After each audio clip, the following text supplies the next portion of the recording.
Hai, perkenalkan nama saya Lika Mikaelawah dari kelas 12 IPA 1. Sini saya akan menceritakan tentang dongeng Jakatarup. Agenda kegiatan ini adalah agenda ujian praktek bahasa Indonesia.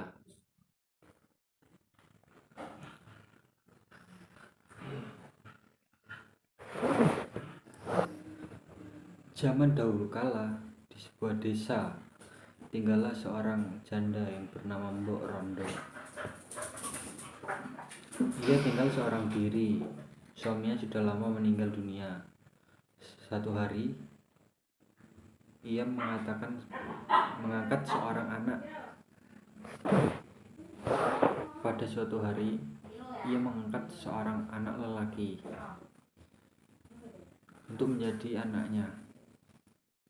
Anak angkatnya diberi nama Jakatarup. Jakatarup pun tambah beranjak dewasa. Jakatarup menjadi pemuda yang sangat tampan, gagah, dan baik hati. Ia juga memiliki kesaktian. Setiap hari, ia selalu membantu ibunya di sawah. Karena memiliki wajah yang sangat tampan, banyak gadis-gadis cantik yang ingin menjadi istrinya. Namun ia belum ingin menikah. Setiap hari, ibunya menyuruh Jakatarup untuk segera menikah. Namun lagi-lagi ia menolak permintaan ibunya. Suatu hari Mbok Ronda jatuh sakit dan menghembuskan nafas terakhirnya. Jakatarup sangat sedih. Sejak kematian Mbok Ronda, Jakatarup senang melamun. Kini sawah ladangnya terbengkalai. Kata Jakatarup, sia-sia aku bekerja. Untuk apa hasilnya? Demikian gemam Jakatarup. Satu malam Jakatarup bermimpi memakan daging rusa. Pada saat ia terbangun dari tidurnya, ia pun langsung pergi ke hutan dari pagi sampai siang hari. Ia berjalan, namun ia sama sekali tidak menjumpai rusa. Jangka rusa kecil pun tidak ada. Suatu ketika ia melewati telaga itu dan secara tidak sengaja ia melihat para bidadari sedang mandi di sana. Di telaga tampak 7 perempuan cantik tengah bermain air, bercanda, bersukaria. Jakatarup sangat terkejut melihat kecantikan mereka. Karena Jakatarup merasa terpikat oleh 7 bidadari itu, akhirnya ia pun mengambil salah satu selendangnya. Setelah para bidadari beres mandi, mereka pun berdandan dan siap-siap untuk kembali ke kayangan. Mereka kembali mengenakan selendang masing-masing, namun salah satu bidadari itu tidak menemukan selendangnya.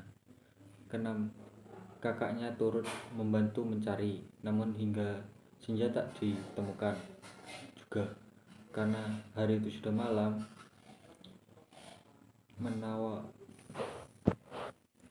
Nawang Wulan pun ditinggalkan sendiri saja. Kakaknya kembali ke kayangan. Ia merasa sangat sedih. Tidak lama kemudian Jakatarup datang menghampiri dan berpura-pura menolong sang bidadari itu. Diajaknya bidadari yang ternyata bernama Nawang Wulan itu pulang ke rumahnya. Kehadiran Nawang Wulan membuat Jakatarup kembali bersemangat, sangat ceria. Meskipun akhirnya menikah, keduanya hidup dengan bahagia. Meskipun memiliki seorang putri cantik bernama Nawangsih. Sebelum mereka menikah, Nawang Wulan menginginkan kepada Jakatarup untuk tidak menanyakan kebiasaan yang akan dilakukan nanti setelah ia menjadi istri. Rahasia Nawang Wulan yaitu ia selalu memasak nasi menggunakan 1 butir beras. Dengan sebutir beras itu ia dapat menghasilkan nasi yang banyak.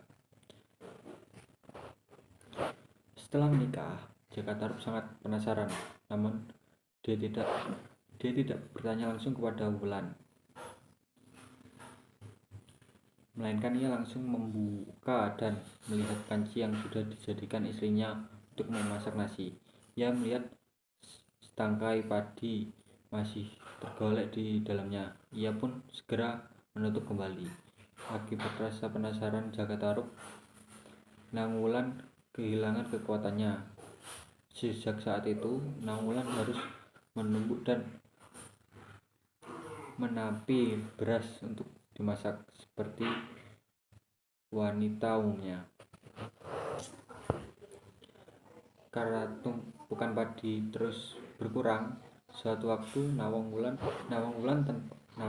tanpa sengaja menemukan selendang bidadarinya terselip di antara tumpukan padi. Ternyata selendang tersebut ada di lubang gabah yang disembunyikan oleh suaminya. Nawang Wulan pun merasa sangat marah ketika suaminya mencuri selendangnya. Akhirnya ia memutuskan untuk pergi ke Kahyangan. Jaka Tarub pun meminta maaf dan memohon kepada istrinya agar tidak pergi lagi ke Kahyangan. Namun Nawang Wulan sudah bulat tekadnya. Hingga akhirnya ia pergi ke Kahyangan. Namun ia tetap sesekali turun ke bumi untuk menyusul bayinya.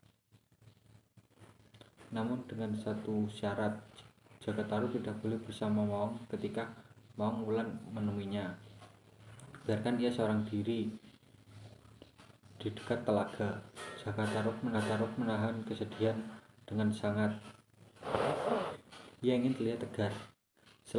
Setelah Jaka Tarub menyatakan kesanggupannya untuk tidak bertemu lagi dengan Nawang Wulan, sang bidadari pun terbang meninggalkan dirinya dan Nawangsi.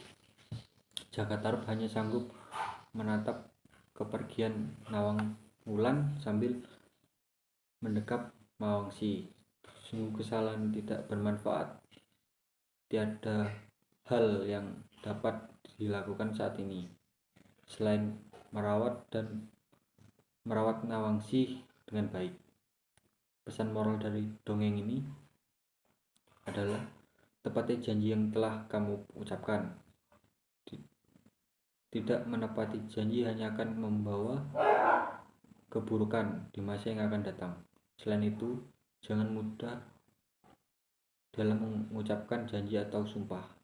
Terima kasih. Sekian dari saya. Terima kasih.